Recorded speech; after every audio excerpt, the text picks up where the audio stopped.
Hello, Bacho. Let's take a given question. The question says an electron is projected as is in figure with kinetic energy K at an angle theta equals to 45 degree between two charge plates. The magnitude of the electric field so that electron just fails to strike the upper plate should be greater than. So to understand this question, we need to understand about the concept of force due to electric field. So let's suppose we have an electric field in the region, दो plates है जो कि separated by the distance D. ये है negative plate ऊपर वाली, ये है positive plate as per the question given to us. So we know कि जो इलेक्ट्रिक फील्ड है it moves from positive to negative plate. ठीक है. एंड वी नो कि whenever a charge particle is placed inside a magnetic inside a electric field, अगर let's say हम positive charge रखते हैं, so it will be experiencing a force in the direction of electric field, and this force is given by F is equals to Q into E, where Q is the charge, right? And अगर हम negative charge रखेंगे इसके ऊपर तो ये experience करेगा force in the direction opposite to that of the electric field with the same magnitude Q E, if Q is the charge on the value of charge. ठीक है. And E over here is the electric field intensity, right? So this is what the situation we need to be clear with. अब यहाँ पे we can see कि force क्या आ रहा है due to electric field is q into E. Now we can say acceleration from here we can calculate force को हम लिख सकते हैं mass into acceleration. So acceleration value comes out to be q E upon m. अब for the particular region यहाँ पे हम देख सकते हैं कि electric field is constant, right? Electric field constant है for a particular this the separation between the plate, right? And in this situation electric field is constant, the magnitude of charge is constant, m is also a constant, right? अब यहाँ पे m actually है क्या? This is the mass of the body we can say, or the charge. So ये acceleration comes out to be a constant. Clear? तो यहाँ पे we need to understand कि अगर ये acceleration constant है, so that means we will be we can apply the equation of motion for uniform acceleration. Equation of motion can be applied. Equation of motion means we have three equation of motion: v equals to u plus at, s equals to ut plus half at square, and velocity displacement equation, that is f equals to v square equals to u square plus 2as,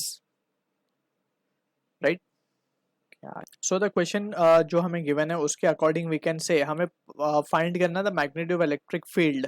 यहाँ पे nothing is been mention about the effect of gravity, so we will ignore the effect of gravity over here. So यहाँ पे we can सी जब ये electron जब हम project करेंगे यहाँ से, suppose this is the lower plate, यहाँ से जब ये इलेक्ट्रॉन प्रोजेक्ट करेंगे विथ काइनेटिक एनर्जी के, सो ये under the influence of this electric field जो कि एक फोर्स लगाएगी नीचे की तरफ, it will be moving, right? और just we can say acceleration जो कि हमने वैल्यू कैलकुलेट की है Q E by m instead of g. यहाँ पे एक्सेलरेशन क्योंकि हम प्रोजेक्टाइल में पढ़ चुके हैं ऐसे केसेस जहाँ पे हमने जी के इन्फ्लुएंस में जो पार्टिकल है वो मूव करता है, बट यहाँ पे जो इन्फ्लुएंस है एक्सेलरेशन का वो है Q E by m for this case, right? So यहाँ से हम कह सकते हैं कि this is the positive plate. So यहाँ पे first of all we can see कि kinetic energy can be written as half m v square. So यहाँ से v की वैल्यू क्या आ जाएगी 2k by m under root. ठीक है. So with this speed we have projected the electron under root 2k by m. ठीक है. सो इसके दो कंपोनेंट्स किए जा सकते हैं, along horizontal and along vertical. So along horizontal तो no effect will be there क्योंकि कोई एक्सेलरेशन नहीं है उसके along, but along vertical there is some we can say जो एक्सेलरेशन है वो नीचे की तरफ है Q E by M along vertical. So ये कंपोनेंट इसका क्या हो जाएगा under root 2k by M into sine theta. Theta is 45 given. So we can have the value of v as that is velocity along vertical can be written as this value can be calculated under root 2k by m sin 45. तो ये हो जाएगा just इसको हम इस तरीके से लिख दें अंडर रूट 2 रूट के बाय एम. तो ये जस्ट आ जाएगा अंडर रूट के बाय एम. ठीक है. सो ये वैल्यू हमें मिल रही है अलोंग द वर्टिकल. अब ये वी हैव जैसे हमने डिस्कस किया along vertical it is a case of uniform accelerated motion, right? So यहाँ पे हम इक्वेशन ऑफ मोशन अप्लाई कर सकते हैं. अब हमसे बोला जा रहा है कि कितनी इलेक्ट्रिक फील्ड की वैल्यू होनी चाहिए so that it will just we can say fail to touch the upper plate, strike the upper plate, right.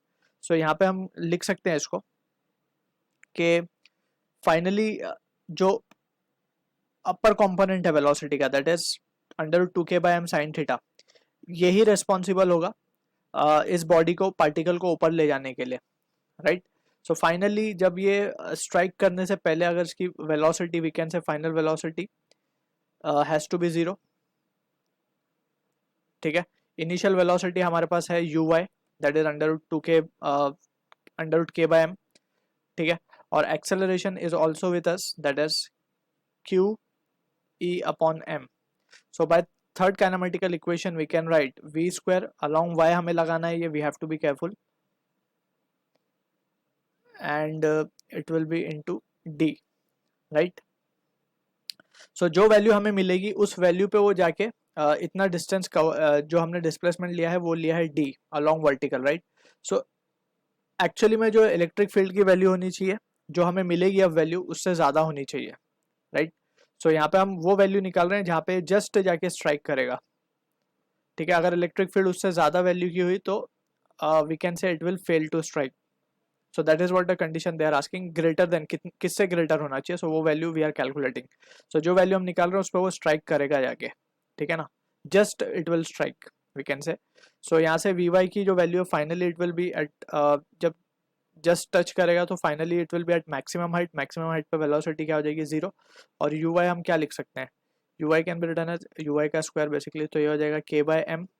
And acceleration since it is acting in the downward direction, so हम यहाँ पे negative लगाएंगे, and acceleration क्या है हमारा Q E upon charge, हमें we are taking it as to be Q only, Q E upon M, mass M ले लिया हमने, ठीक है, इनटू डी। तो यहाँ से we can see M M तो कैंसिल हो जाएगा, सो ई की वैल्यू क्या आ रही है हमारे पास, ई की वैल्यू आ जाएगी हमारे पास k/2qd। सो ये वैल्यू पे तो just it will strike the top plate, but electric field की वैल्यू इससे ग्रेटर अगर हुई तो it will not fail to strike, right? So that is what the situation would be. So this is the answer to the question. I hope you understood the solution. All the best.